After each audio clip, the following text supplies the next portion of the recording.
Hello friends, welcome to రుచి వంటిల్లు. ఈ రోజు మనం పచ్చి అరటికాయతో మసాలా కర్రీ చాలా టేస్టీగా ఎలా తయారు చేసుకోవాలో చూద్దాము. ఈ కర్రీ మనకు అన్నంలోకి చాలా టేస్టీగా ఉంటుంది, ఇంకా చపాతీలోకి కూడా బాగుంటుంది. చేసుకోవడం కూడా చాలా ఈజీ. సో లేట్ చేయకుండా వీడియోలోకి వెళ్ళిపోదాం.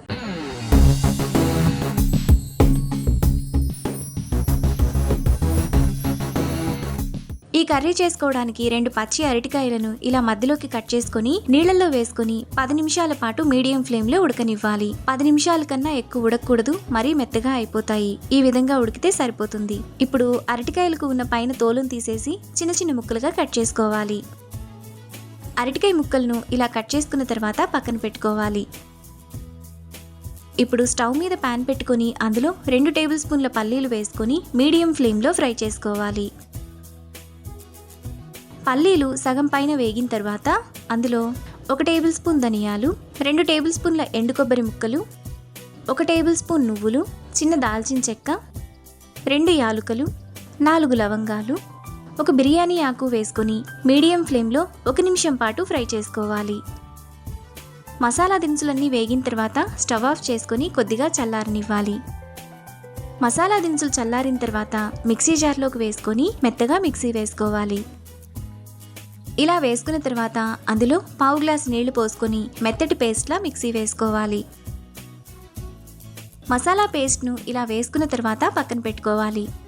ఇప్పుడు స్టవ్ మీద ప్యాన్ పెట్టుకొని అందులో 2 టేబుల్ స్పూన్లు ఆయిల్ వేసుకోవాలి. ఆయిల్ వేడైన తర్వాత మనం కట్ చేసి పక్కన పెట్టుకున్న అరటికాయ ముక్కలు వేసుకొని 3-4 నిమిషాల పాటు బాగా ఫ్రై చేసుకోవాలి. అరటికాయ ముక్కలు ఈ విధంగా ఫ్రై అయితే సరిపోతాయి. ఇప్పుడు ఈ అరటికాయ ముక్కలను ప్లేట్లోకి తీసుకొని పక్కన పెట్టుకోవాలి. తరువాత ఇదే ఆయిల్లో 1 టీ స్పూన్ ఆవాలు, జీలకర్ర వేసుకొని ఫ్రై చేసుకోవాలి. ఆవాలు చిటపట్లాడిన తర్వాత సన్నగా తరిగిన 1 ఉల్లిపాయ, 2 పచ్చిమిరపకాయలు, 1 రెమ్మ కరివేపాకు వేసుకొని ఫ్రై చేసుకోవాలి. ఉల్లిపాయ ఇలా వేగిన తర్వాత అందులో 1/2 టీ స్పూన్ అల్లం వెల్లుల్లి పేస్ట్, టేస్ట్కి తగినంత ఉప్పు, 1/2 టీ స్పూన్ పసుపు, 1 టీ స్పూన్ కారం, 1 టీ స్పూన్ గరం మసాలా, ముందుగా మనం మిక్సీ వేసుకున్న మసాలా పేస్ట్ వేసుకొని మసాలా బాగా వేగిపోయి ఆయిల్ అంతా సైడ్స్కు వచ్చేంత వరకు బాగా కలుపుకోవాలి. మసాలాలోని ఆయిల్ అంతా ఇలా సైడ్స్కు వచ్చినప్పుడు అందులో ముందుగా మనం ఫ్రై చేసుకున్న అరటికాయ ముక్కలు వేసుకొని ఒకసారి బాగా కలుపుకోవాలి.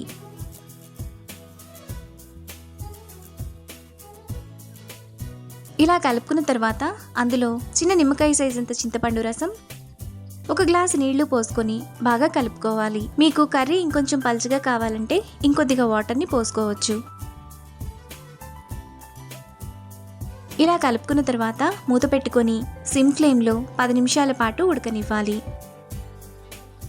10 నిమిషాల తర్వాత అరటికాయ కర్రీ మనకి ఈ విధంగా రెడీ అయిపోతుంది. ఇప్పుడు లాస్ట్లో సన్నగా తరిగిన కొత్తిమీర కొద్దిగా వేసుకొని మరో నిమిషం పాటు కలుపుకోవాలి. ఈ కర్రీ మనకు అన్నంలోకే కాకుండా చపాతీలో కూడా బాగుంటుంది. 1 నిమిషం తర్వాత అరటికాయ కర్రీ మనకు ఈ విధంగా చాలా టేస్టీగా రెడీ అయిపోతుంది. ఇప్పుడు ఈ కర్రీని బౌల్లోకి తీసుకొని అన్నంతో సర్వ్ చేసుకుంటే ఎంతో టేస్టీగా సింపుల్గా చేసుకునే అరటికాయ మసాలా కర్రీ రెడీ. ఈ రెసిపీని మీరు కూడా ట్రై చేసి మీకు టేస్ట్ ఎలా కుదిరిందో నాకు కామెంట్స్లో షేర్ చేయండి. ఈ వీడియో కనుక మీకు నచ్చినట్లయితే లైక్ చేసి, షేర్ చేసి, సబ్స్క్రైబ్ చేయండి.